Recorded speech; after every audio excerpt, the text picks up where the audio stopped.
কিন্তু অন্যায়কারীদের সাপোর্ট করো না।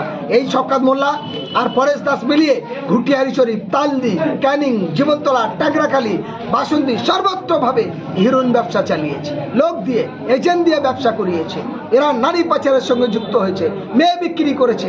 আপনি জানেন বাসন্তী ব্রিজের তলায় ফরিদা বলে একটা মেয়ে, তাকে মহারাষ্ট্রের পুনায় বিক্রি করেছে। সেই মামলা বাসন্তী থানা থেকে কিচ্ছু করেনি এদের ভয়তে। এর সঙ্গে রাজাগাজি সহ এরা সবাই যুক্ত। আমি এই কেসটা অনেক দূর পর্যন্ত করেছিলাম, তখন ওরা পাওয়ার ছিল বলে কিছু হয়নি, মাত্র 13 বছর বয়স। ফলে অসংখ্য কেস এরকম আছে। ফলে পাপের কোনোদিন লুকায় না, সাগর কোনোদিন চোকায় না।